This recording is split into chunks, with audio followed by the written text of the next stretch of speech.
I freed 1,000 slaves. I could have freed 1,000 more if only they knew that they were slaves. Harriet Tubman. Harriet Tubman freed hundreds of slaves. She took over 19 trips to the north to free slaves. She was born with the name Ermina Ross. She was born in 1822 on a large plantation in Dorchester County, Maryland. She was sometimes called Minty, but she later changed her name to Harriet after her mother's death. She was the sixth of 11 siblings. She had no educational experience due to how slaves were treated. As a teen, she suffered an injury that would follow her for the rest of her life.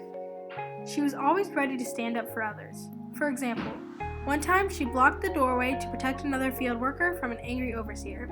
The overseer picked up a 2-pound weight and threw it intending to hit the field worker, but missed it and struck Harriet in the head. Due to that incident, she suffered from narcolepsy for the rest of her life. She escaped slavery at the age of 29 and fled to Philadelphia by using the North Star and a series of stops on the Underground Railroad. Immediately after arriving in Philadelphia, she went back to Maryland to free more slaves. She found her way back to Maryland because she placed markers on her way to Philadelphia. Throughout her life, Harriet Tubman made many contributions. She made over 19 trips to the South and brought over 300 slaves to freedom without being caught. That means, for each trip, she took about 16 or 17 slaves to freedom. She always left late on Friday nights, knowing that a runaway notice couldn't be posted until Monday morning when the newspaper would be delivered. Each time she returned to the South, she revised her approach to make her attempt successful. When making her trips to the South, she encountered slave hunters and carried a drug to use on a crying baby so that they wouldn't be put in danger. She even carried a pistol which was used to threaten the fugitives if they were tired or decided to turn back by telling them, "You'll be free or die."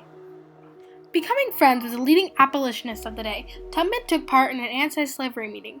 On the way to such a meeting in Boston in 1860, an incident in Troy, New York, happened. She helped a fugitive slave who had been captured.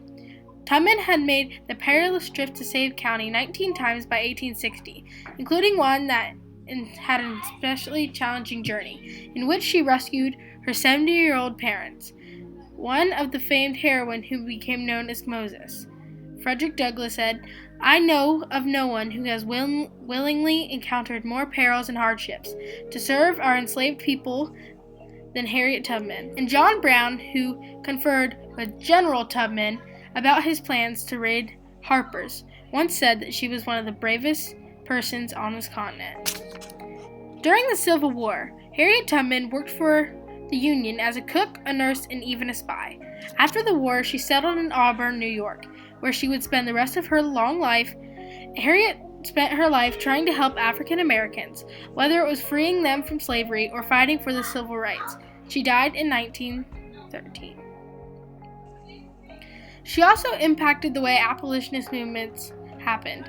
She did this alongside with Frederick Douglass William, which later paved the way for Martin Luther King Jr. and Rosa Parks. As Harriet Tubman said, "There was one of two things I had a right to, liberty or death. If I could not have one, I would take the other, for no man should take me alive. I should fight for liberty as long as my strength lasted."